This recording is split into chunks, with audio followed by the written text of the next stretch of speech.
Hey, what's going on? Who are you? I'm Jeremy's replicant. Jeremy's replicant? You don't even look like Jeremy. From where? Oh, off-world replicators. Damn it.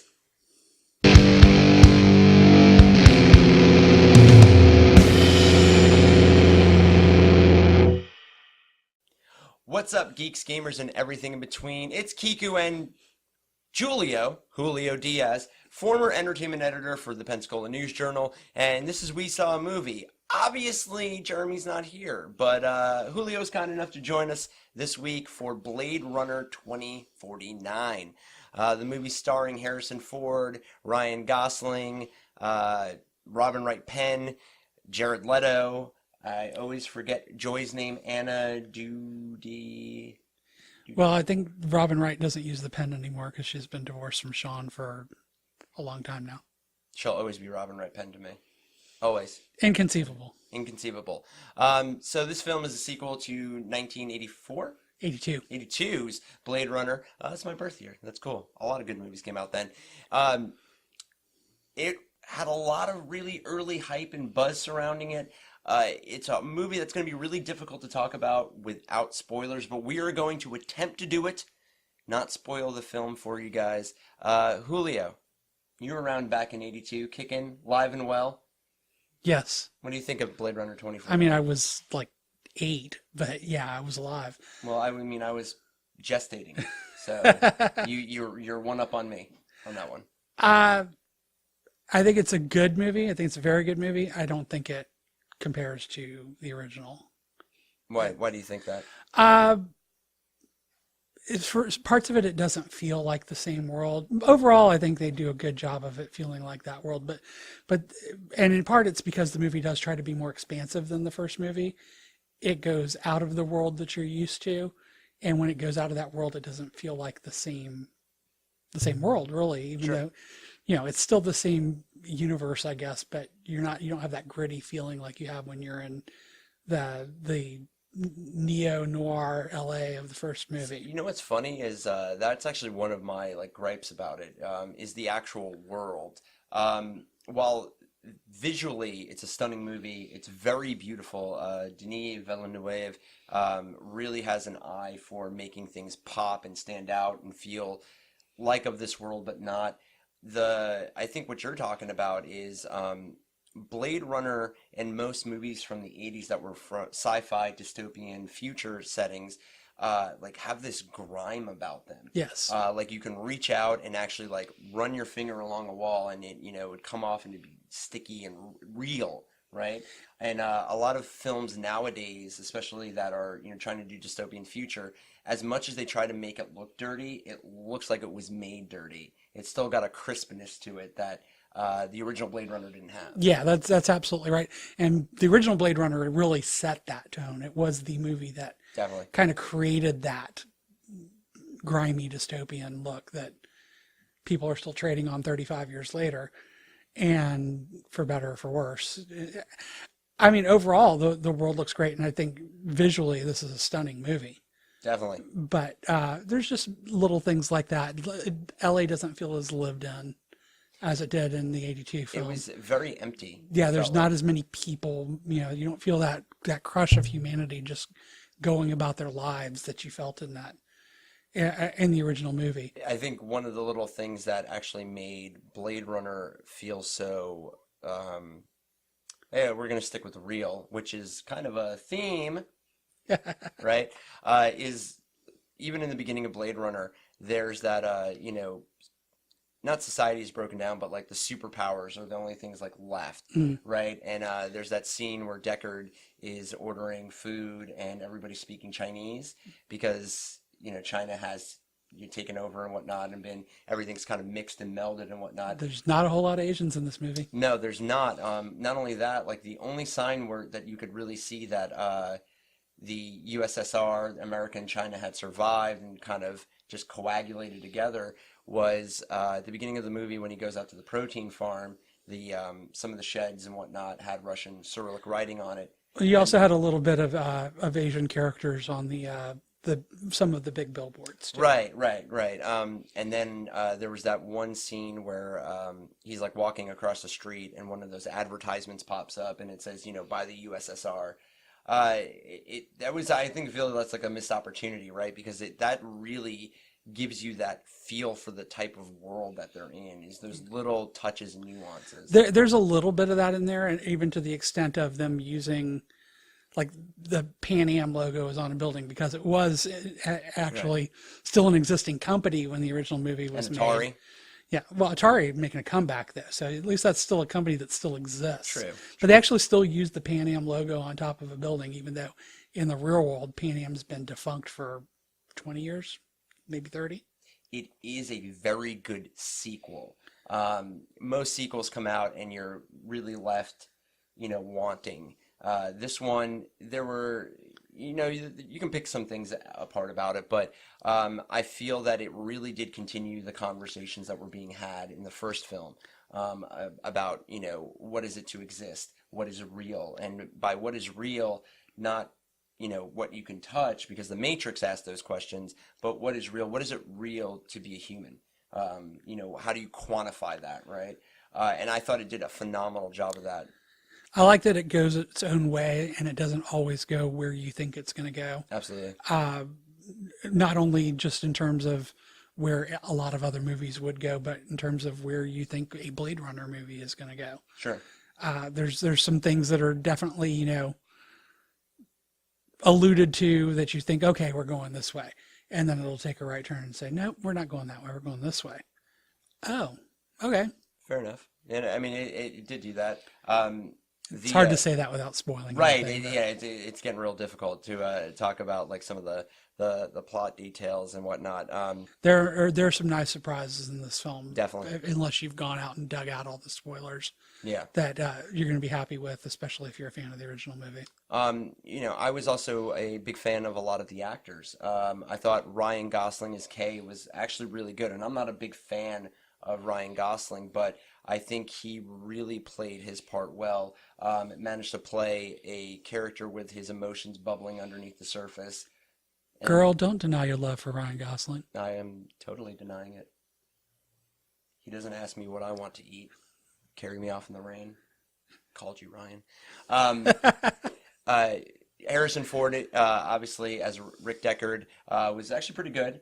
He had some time to choose some scenes and to really to get some emotions out there. This Deckard just fits the grumpy Harrison Ford persona. Absolutely. That is the actual Harrison Ford Right. persona these days. But he did have a really cool scene with Jared Leto that Denis Villeneuve played with shadow and light while it was going on, and I thought that was really cool.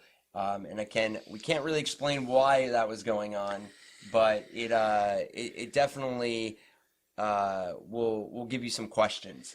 It was a good scene, but here's the thing, and this is not my eternal enmity for Jared Leto here. Jared Leto really didn't have anything to do in this movie. There's honestly, no reason for his character to be in the film. Well, honestly, I felt both of the villains, like the main antagonists, were very underwhelming. And that was one of the things that when we were setting up and I was getting ready, I was thinking about the film. I kept floating, on a score, like a 2-point difference, because I was like, in some ways it's this, but in other ways it's that. And one of the things is that the villains are very underwhelming. Jared Leto's character, a lot of his monologue speeches are kind of confusing. Like there was something cut out to explain why he's even on this tangent. And of course, being a sequel, you immediately are going to compare it to Rutger Hauer's Roy Batty, who is one of the most recognized villains in all of cinema. I think they may have just taken Jared Leto's cut scenes from Suicide Squad and CGI'd the Joker makeup off. It wasn't that bad. Don't you dare. It was not even remotely that bad. No, I'm just kidding. But even like Love, the character Love. See, now, I thought she was a better character. She was a better character, but there was still something missing about like her motivations and like, why she did certain things. And there's this jump scene where one scene she's crying, and then the next scene she's activating a satellite while getting her nails done, and it's such a weird imbalance of the character that it's like, well, that's not who I thought she was from why she was crying to now this character. Well, and it makes me wonder whether maybe you may have had the same problem that I had throughout this movie, is trying to tell some of the characters apart, because clearly the casting director for this movie has a Betty Page fetish. Oh, definitely. And I realize that some of that is to allude to Sean Young's Young, Rachel, right, from the original film, but there's a whole lot of brunettes with severe bangs in this movie, and it really is. It gets to the point where it gets hard to tell them apart until you've really settled into the movie after a while. So there's a couple of times when I thought, is that supposed to be the same girl? And then I eventually realized that no, it wasn't. And the last character that I think really does need to be mentioned, which actually was my standout character of the film, was Anna, and I keep forgetting her last name, and I'm so sorry, but she plays Joy, the holographic girlfriend to Kay. Yes. And not only was she phenomenal in that role and really espoused emotion, even more so than people who were human in the film and the replicants who were trying to be human, but her design was fantastic.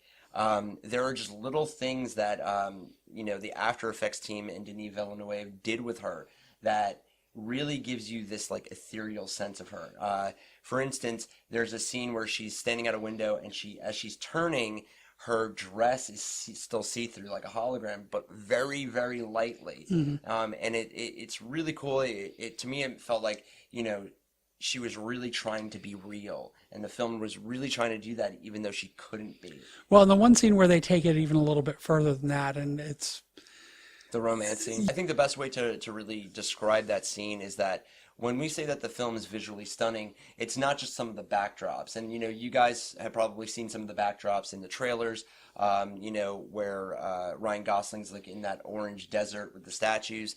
But this scene is a very small visual flair, like on a small scale, but it's absolutely wonderful how they pull it off. And it's not jarring. It feels very natural. And it's that was one of my favorite scenes, to be honest, just from a film standpoint. Yeah. Julio, let's wrap it up because it's getting really hard. We've almost spoiled it. We almost did. But on a scale 1 to, or do you do 1 to 10? I know you. We do 1 to 10. I know you usually like to do letter grades. Give it a letter grade. I'll let you. Well, I mean, if I was going to go a number, I'd probably say 7. Really? Maybe 7.5, like a B, like a solid B. Okay. I mean, it's probably one of the 10 best movies I've seen this year, but not one of the top 5. I'm actually, and that was what I was talking about, my 2-point difference. In some ways, to me, it was a 9. In some ways, it was a 7. However, I am going to say this. I'm going to give it the 9. And I'm giving it the 9 because I want to go back and I want to delve into a lot of the themes of existence, the continuing conversation from the first one. Because I feel like, and Blade Runner was the same way, a lot of people look back on this film with this, this awe that it was one of the greatest films of the 80s, but in the 80s, it wasn't considered one of the greatest films. No, it was a huge flop theatrically. Yep.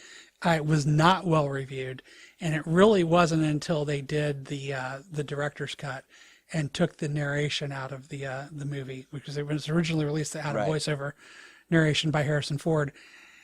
Which in some ways kind of worked, because the original film was like a film noir. If it was a film noir, yeah, basically, and so that was that convention of the film noir in the sci-fi world, kind of worked. I think a lot of people are very high on it because this year film hasn't been as good as previous years.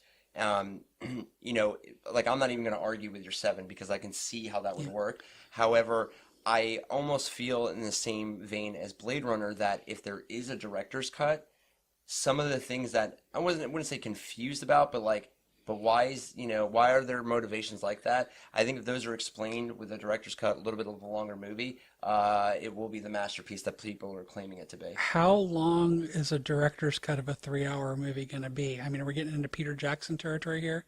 Is just going to be?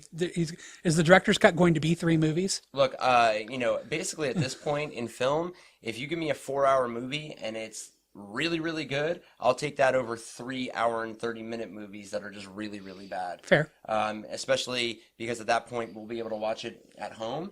I can be in my fuzzy bunny slippers, my Deadpool PJ pants, and a tank top, And if I got a wee, I can pause it and not be afraid to miss anything. I will say this though, even though my 7 sounds kind of tepid, seeing this movie is a way better use of 3 hours of your time than watching a sports ball match.